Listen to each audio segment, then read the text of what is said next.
Hello ಎಲ್ರಿಗೂ ನಮಸ್ಕಾರ.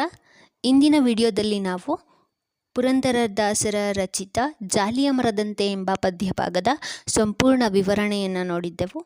ಇಂದು ಸಾಹಿತ್ಯ ಸಂಪದ ದ್ವಿತೀಯ PUCಯ ಅಭ್ಯಾಸ ಭಾಗವನ್ನು ನೋಡೋಣ. ಅದರಲ್ಲಿ ಮೊದಲನೆಯದಾಗಿ ಸಂದರ್ಭ ಸೂಚಿಸಿ ಸ್ವಾರಸ್ಯ ವಿವರಿಸಿ ಅನ್ನುವಂಥದ್ದು. ಮೊದಲನೆಯ ಪ್ರಶ್ನೆ, ಮೂಲಾಗ್ರ ಪರ್ಯಂತ ಮುಳ್ಳು ಕೂಡಿಪ್ಪಂತೆ ಎಂಬುದ್ರ ಬಗ್ಗೆ ಸಂದರ್ಭ ಸೂಚಿಸಿ ಸ್ವಾರಸ್ಯವನ್ನು ಬರೆಯಿರಿ ಅಂತ ಕೇಳಿದ್ದಾರೆ.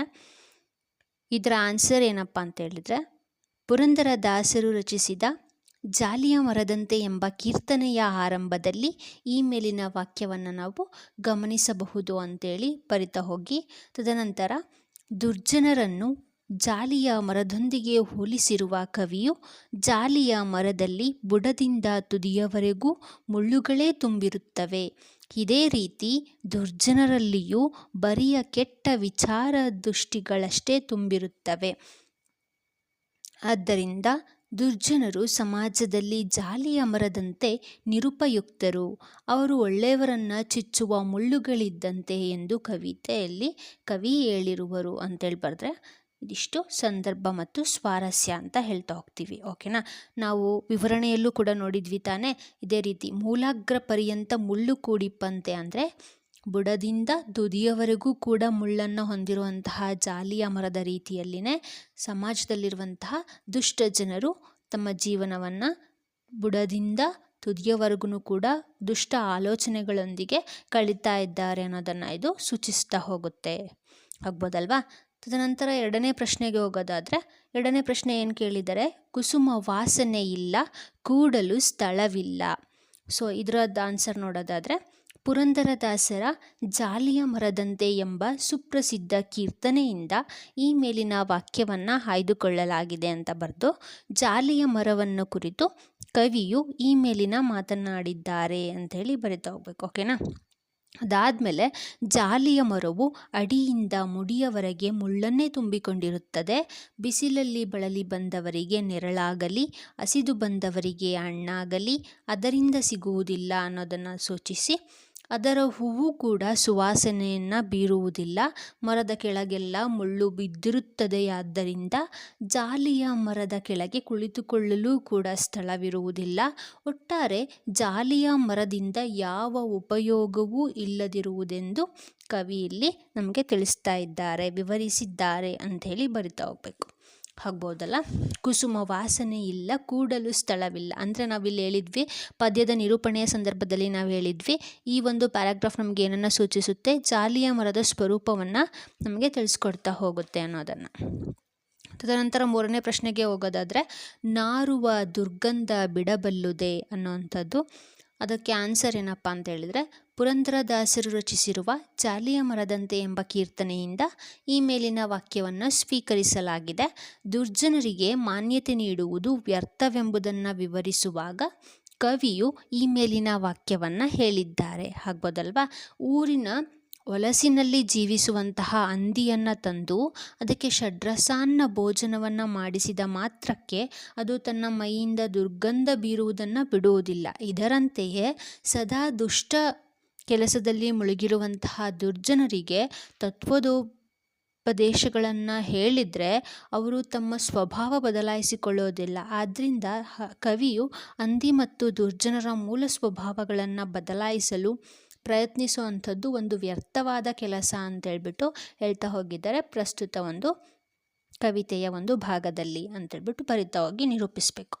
ನಂತರ ನಾಲ್ಕನೇ ಪ್ರಶ್ನೆಗೆ ಹೋದರೆ, ಭಿನ್ನಾಣದ ಮಾತಿಗೆ ಕೊನೆಯಿಲ್ಲ.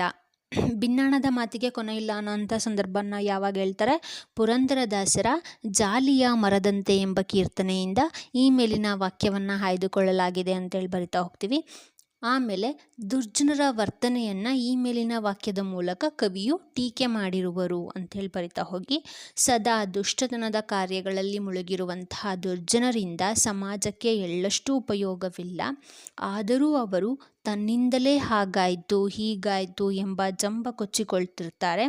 ಆದ್ದರಿಂದ ಕವಿಯು ಅವರ ಜಂಬದ ವರ್ತನೆಯನ್ನು ಬಿನ್ನಾಣದ ಮಾತಿಗೆ ಕೊನೆಯಿಲ್ಲ ಎಂದು ಟೀಕೆ ಮಾಡಿದ್ದಾರೆ. ಈ ರೀತಿ ನಾವೇನಂತಂದರೆ ಸ್ವಾರಸ್ಯದ ವಿವರಣೆಯನ್ನು ಕೊಡ್ತಾ ಹೋಗ್ಬೇಕಾಗತ್ತೆ. ಓಕೆನಾ. ಮೊದಲನೇದಾಗಿ ಸಂದರ್ಭ, ಯಾವ ಸಂದರ್ಭದಲ್ಲಿ ಯಾವ ಕವಿತೆಯಲ್ಲಿ ಯಾರು ಹೇಳಿದ್ದಾರೆ ಅನ್ನೋದನ್ನು ಸೂಚಿಸ್ತಾ ಹೋಗಿ ಸಂದರ್ಭದಲ್ಲಿ ಆಗ್ಬೋದಲ್ವ. ತದನಂತರ ಸ್ವಾರಸ್ಯದಲ್ಲಿ ನೀವು ಅದರಿಂದ ಏನನ್ನು ಅರ್ಥ ಮಾಡ್ಕೊಂಡಿದ್ದೀರೋ ಅದನ್ನು ಇಲ್ಲಿ ನಾವು ವಿವರಿಸ್ತಾ ಹೋಗಬೇಕಾಗತ್ತೆ. ಇದಿಷ್ಟು ಏನಪ್ಪ ಅಂದರೆ ಸಂದರ್ಭ ಸೂಚಿಸಿ ಸ್ವಾರಸ್ಯ ವಿವರಿಸಿ ಅನ್ನುವಂಥ ಪ್ರಶ್ನೆಗಳಿಗೆ ಉತ್ತರ. ನಂತರ 1 ಅಂಕದ ಪ್ರಶ್ನೆಗಳಿಗೆ ಹೋಗ್ತೀವಿ. 1 ಅಂಕದ ಪ್ರಶ್ನೆಗಳಲ್ಲಿ ಮೊದಲನೇ ಪ್ರಶ್ನೆ ಏನಂತ ಹೇಳಿದ್ರೆ, ಜಾಲಿಯ ಮರದಂತಿರುವವರು ಯಾರು ಅಂತ ಕೇಳಿದ್ದಾರೆ. ಅದಕ್ಕೆ ಉತ್ತರವಾಗಿ ದುರ್ಜನರು ಜಾಲಿಯ ಮರದಂತೆ ಇರುವವರು.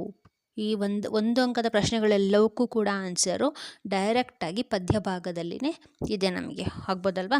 ಸೊ ಅದರ ಪ್ರಕಾರ ಜಾಲಿಯ ಮರದಂತಿರುವಂಥವ್ರು ಯಾರು? ದುರ್ಜನರು. ಅದನ್ನು ನೀವು ಮೆನ್ಷನ್ ಮಾಡಿ ಬರೆದ್ರೆ ನಿಮಗೆ ಪೂರ್ಣಾಂಕ ಸಿಗುತ್ತೆ, ಆಗ್ಬೋದಲ್ವಾ. ತದನಂತರ ಯಾರಿಗೆ ನೆರಳು ಸಿಗುವುದಿಲ್ಲ? ಬಿಸಿಲಲ್ಲಿ ಬಳಲಿ ಬಂದವರಿಗೆ ಜಾಲಿಯ ಮರದಿಂದ ನೆರಳು ಸಿಗುವುದಿಲ್ಲ ಅಂತೇಳ್ಬಿಟ್ಟು ಉತ್ತರ ಬರೀಬೇಕು. 3ನೇ ಪ್ರಶ್ನೆ, ಜಾಲಿಯ ರಸಸ್ವಾದ ಹೇಗಿರುತ್ತದೆ? ಜಾಲಿಯ ರಸಸ್ವಾದವು ಕಹಿ ರುಚಿಯಾಗಿರುತ್ತದೆ ಅಂತೇಳಿ ಬರಿತಾ ಹೋಗಿ. 4ನೇ ಪ್ರಶ್ನೆ, ದುರ್ಗಂಧ ಬಿಡದಿರುವುದು ಯಾವುದು? ಊರ ಹಂದಿಯು ಷಡ್ರಸಾನ್ನವನ್ನಿಕ್ಕಿದರೂ ದುರ್ಗಂಧ ಬೀರುವುದನ್ನು ಬಿಡುವುದಿಲ್ಲ ಅಂತೇಳಿ ಬರಿತಾ ಹೋಗಿ. 5ನೇ ಪ್ರಶ್ನೆ, ಯಾವ ಮಾತಿಗೆ ಕೊನೆಯಿಲ್ಲವೆಂದು ಪುರಂದರದಾಸರು ಹೇಳಿದ್ದಾರೆ? ಬಿನ್ನಾಣದ ಮಾತಿಗೆ ಕೊನೆಯಿಲ್ಲವೆಂದು ಪುರಂದರದಾಸರು ಹೇಳಿದ್ದಾರೆ. ಜಾಲಿಯ ಮುಳ್ಳು ಹೇಗೆ ಆವರಿಸಿರುತ್ತದೆ? ಜಾಲಿಯ ಮುಳ್ಳು ಬುಡದಿಂದ ತುದಿಯವರೆಗೂ ಅಂದರೆ ಮೂಲಾಗ್ರ ಪರ್ಯಂತೆ ಆವರಿಸಿರುತ್ತದೆ ಅಂತ ಬರಿತಾ ಹೋಗಬೇಕು. ತದನಂತರ 7ನೇ ಪ್ರಶ್ನೆ, ತತ್ವಜ್ಞಾನವನ್ನು ಕೇಳದವರಾರು? ದುರ್ಜನರು ತತ್ವಜ್ಞಾನ ಉಪದೇಶವನ್ನು ಮಾಡಿದರೆ ಕೇಳುವುದಿಲ್ಲ. ಇಷ್ಟು ಪ್ರಶ್ನೆಗಳಿಗೆ ಏನಪ್ಪ ಅಂದರೆ ಒಂದು ವಾಕ್ಯದಲ್ಲಿ ಅಥವಾ ಒಂದು ಪದದಲ್ಲಿ ನಾವು ಉತ್ತರವನ್ನು ಬರಿತಾ ಹೋಗಬೇಕು. ನೆಕ್ಸ್ಟ್ 2 ಅಂಕದ ಪ್ರಶ್ನೆಗಳು. ಅದರಲ್ಲಿ ಮೊದಲನೇ ಪ್ರಶ್ನೆ, ಜಾಲಿಯ ಮರದ ನಿರರ್ಥಕತೆಯನ್ನು ಪುರಂದರದಾಸರು ಹೇಗೆ ತಿಳಿಸಿದ್ದಾರೆ? ಉತ್ತರವಾಗಿ ಏನಂತ ಬರಿಬೋದು, ಅಡಿಯಿಂದ ಮುಡಿಯವರೆಗೆ ಅಂದರೆ ಬುಡದಿಂದ ತುದಿಯವರೆಗೆ ಮುಳ್ಳನ್ನೇ ತುಂಬಿಕೊಂಡಿರುವಂತಹ ಜಾಲಿಯ ಮರವು ನೆರಳನ್ನಾಗಲಿ ಹಣ್ಣನ್ನಾಗಲಿ ಕೊಡದೆ ನಿರರ್ಥಕವಾಗಿರುವುದೆಂದು ಪುರಂದರದಾಸರು ನಮಗೆ ತಿಳಿಸ್ತಾ ಇದ್ದಾರೆ. ಅರ್ಥ ಆಯ್ತಲ್ವ? ಇದ್ರಾಗ ಏನು ಬರಿಬೇಕು ಅಂತೇಳಿ ಜಾಲಿಯ ಮರದ ಸ್ವರೂಪವನ್ನು ಬರಿತಾ ಹೋಗಿ ಅದು ಹೇಗೆ ನಿರರ್ಥಕ ಅನ್ನೋದನ್ನು ನಾವಿಲ್ಲಿ ನಿರೂಪಣೆ ಮಾಡ್ತಾ ಹೋಗ್ಬೇಕು, ಆಗ್ಬೋದಾ. 2ನೇ ಪ್ರಶ್ನೆಗೆ, ಯಾರಿಗೆ ಷಡ್ರಸಾನ್ನವನ್ನಿಕ್ಕಿ ಉಪಯೋಗವಿಲ್ಲ ಮತ್ತು ಏಕೆ ಅಂತ ಕೇಳಿದ್ದಾರೆ. ಊರ ಹಂದಿಗೆ ಷಡ್ರಸಾನ್ನವನ್ನಿಕ್ಕಿ ಉಪಯೋಗವಿಲ್ಲ, ಏಕೆಂದರೆ ಏನೇ ಮಾಡಿದರೂ ಅದು ತನ್ನ ದುರ್ಗಂಧವನ್ನು ನಾರುವ ತನ್ನ ದುರ್ಗಂಧವನ್ನು ಬಿಡುವುದಿಲ್ಲ ಅಂತೇಳಿ. 2 ಅಂಕದ ಪ್ರಶ್ನೆಗಳಾಗಿರೋದ್ರಿಂದ ಒಂದು 2-3 ವಾಕ್ಯಗಳಲ್ಲಿ ಉತ್ತರಿಸಿದರೆ ನಮಗೆ ಸಾಕಾಗುತ್ತೆ. 3ನೇ ಪ್ರಶ್ನೆ, ಯಾರಿಗೆ ತತ್ವಜ್ಞಾನ ಹೇಳಿ ಪ್ರಯೋಜನವಿಲ್ಲ? ದುರ್ಜನರಿಗೆ ತತ್ವಜ್ಞಾನವನ್ನು ಹೇಳಿದರೆ ಉಪಯೋಗವಿಲ್ಲ, ಏಕೆಂದರೆ ಅವರು ತಮ್ಮ ದುರ್ಗುಣಗಳನ್ನು ಯಾವುದೇ ತತ್ವಜ್ಞಾನಗಳ ಉಪದೇಶದಿಂದ ಬಿಡುವುದಿಲ್ಲ ಅಂತೇಳಿ ಹೇಳ್ತಾ ಇದ್ದಾರೆ. 4ನೇ ಪ್ರಶ್ನೆ, ದುರ್ಜನರ ಕಾರ್ಯ ಯಾವ ಬಗೆಯದ್ದು? ದುರ್ಜನರ ಕಾರ್ಯ ಸಮಾಜಕ್ಕೆ ಕೆಟ್ಟದ್ದನ್ನು ಮಾಡುವಂತಹದ್ದು. ಜಾಲಿಯ ಮುಳ್ಳಿನಂತೆ ದುರ್ಜನರು ಮುಗ್ಧರನ್ನು ನೋಯಿಸುತ್ತಿರುತ್ತಾರೆ ಅಂತ ಬರಿತಾ ಹೋಗ್ತೀವಿ. ಓಕೆನಾ. ಯಾವ್ಯಾವ ಪ್ರಶ್ನೆಗೆ ಯಾವ್ಯಾವ ರೀತಿಯ ಉತ್ತರವನ್ನು ನೀಡಬೇಕು ಅಂತ ಗೊತ್ತಾಯ್ತಲ್ವ ಇಲ್ಲಿ. ಮುಂದಿನ ಭಾಗ ಏನಪ್ಪ ಅಂದರೆ 4 ಅಂಕದ ಪ್ರಶ್ನೆಗಳು. ಅದರಲ್ಲಿ ಮೊದಲನೆಯ ಪ್ರಶ್ನೆ, ಜಾಲಿಯ ಮರವು ನಿರುಪಯುಕ್ತವೆಂದು ಪುರಂದರದಾಸರು ಹೇಗೆ ನಿರೂಪಿಸಿದ್ದಾರೆ ಅನ್ನೋವಂಥ ಪ್ರಶ್ನೆ ಕೇಳಿದ್ದಾರೆ. ಅದಕ್ಕೆ ಉತ್ತರವಾಗಿ ನಾವು ಏನನ್ನು ಬರಿತಾ ಹೋಗ್ಬೋದು. ಇಲ್ಲಿ ನಾವು 4 ಅಂಕದ ಪ್ರಶ್ನೆ ಕೇಳಿದಾಗ ನಾನೇನು ಆ ಪ್ಯಾರಾಗ್ರಾಫ್ ಹೇಳಿದ್ನಲ್ವ, ಸಂಪೂರ್ಣ ಆ ಪ್ಯಾರಾಗ್ರಾಫಲ್ಲಿರುವಂತಹ ಎಲ್ಲ ವಿವರಣೆಯನ್ನು ಕೂಡ ನೀವು ಬರಿತಾ ಹೋಗಬೇಕಾಗತ್ತೆ 4 ಅಂಕದ ಪ್ರಶ್ನೆ ಆಗಿರೋದ್ರಿಂದ.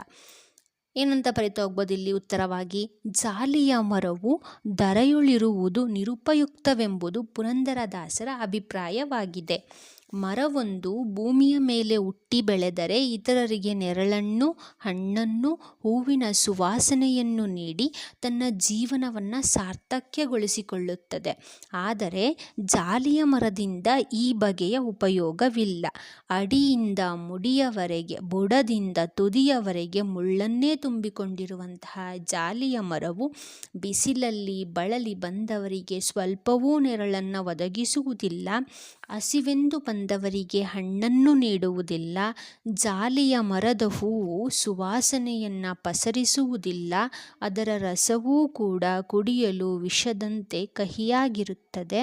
ಆದ್ದರಿಂದ ಜಾಲಿಯ ಮರವು ಯಾವುದೇ ಬಗೆಯ ಉಪಯೋಗಕ್ಕೆ ಬಾರದೆ ನಿರರ್ಥಕತೆಯನ್ನು ಹೊಂದಿದೆ ಎಂಬುದು ಪುರಂದರದಾಸರ ಅಭಿಪ್ರಾಯವಾಗಿದೆ ಅನ್ನೋಂತಹ ಉತ್ತರವನ್ನು ಬರಿತಾ ಹೋಗ್ಬೇಕು ಆಗ್ಬೋದಲ್ವಾ. ಎರಡನೇ ಪ್ರಶ್ನೆಗೆ ಹೋಗೋದಾದರೆ, ಜಾಲಿಯ ಮರ ಮತ್ತು ದುರ್ಜನರನ್ನು ಸಮೀಕರಿಸುವುದರ ಔಚಿತ್ಯವನ್ನು ಚರ್ಚಿಸಿ ಅಂತ ಕೇಳಿದರೆ, ಇದಕ್ಕೆ ಉತ್ತರವಾಗಿ ನಾವೇನನ್ನು ಬರೆಯಬಹುದು? ಜಾಲಿಯ ಮರದಂತೆ ಧರೆಯುಳು ದುರ್ಜನರು ಎಂದು ಪುರಂದರದಾಸರು ದುರ್ಜನರನ್ನು ಜಾಲಿಯ ಮರಕ್ಕೆ ಹೋಲಿಸಿರುವುದು ಅತ್ಯಂತ ಔಚಿತ್ಯಪೂರ್ಣವಾಗಿದೆ. ಏಕೆಂದರೆ ಜಾಲಿಯ ಮರದಿಂದಲೂ ದುರ್ಜನರಿಂದಲೂ ಯಾವ ಉಪಯೋಗವೂ ಸಮಾಜಕ್ಕಿಲ್ಲ. ಎರಡೂ ನಿರರ್ಥಕವಾದ ಜೀವನಕ್ಕೆ ಉದಾಹರಣೆಗಳಾಗಿವೆ. ಜಾಲಿಯ ಮರ ಮೈತುಂಬ ಚುಚ್ಚುವ ಮುಳ್ಳುಗಳನ್ನು ಹೊಂದಿರುವಂತೆ ದುರ್ಜನರ ಮನಸ್ಸಿನ ತುಂಬ ಕೆಟ್ಟ ವಿಚಾರಗಳೇ ತುಂಬಿಕೊಂಡಿರುತ್ತವೆ. ಜಾಲಿಯ ಮರ ನೆರಳನ್ನಾಗಲಿ ಹಣ್ಣನ್ನಾಗಲಿ ಹೂವಿನ ಸುವಾಸನೆಯನ್ನಾಗಲಿ ಲೋಕಕ್ಕೆ ಒದಗಿಸುವುದಿಲ್ಲ. ಇದೇ ರೀತಿ ಜನರು ಕೂಡ ತಮ್ಮ ದುಷ್ಟ ಕೆಲಸಗಳಿಂದಾಗಿ ಸಮಾಜಕ್ಕೆ ಅಪಾಯವನ್ನುಂಟು ಮಾಡುತ್ತಿರುವ ಹೊರೆಯಾಗಿದ್ದಾರೆ, ಕಂಟಕರಾಗಿದ್ದಾರೆ. ಆದ್ದರಿಂದ ದುರ್ಜನರನ್ನು ಜಾಲಿಯ ಮರದೊಂದಿಗೆ ಸಮೀಕರಿಸುವುದು ಸರಿಯಾದ ಹೋಲಿಕೆ ಎನ್ನಬಹುದು ಅಂತೇಳಿ ತಮ್ಮ ಉತ್ತರವನ್ನು ನಿರೂಪಿಸಬೇಕಾಗತ್ತೆ. ಮೂರನೆಯ ಪ್ರಶ್ನೆ, ಸಮಾಜ ಕಂಟಕರ ಬಗೆಗೆ ಪುರಂದರದಾಸರ ಅಭಿಪ್ರಾಯಗಳನ್ನು ಸಂಗ್ರಹಿಸಿ ಅಂತ ಕೇಳಿದ್ದಾರೆ.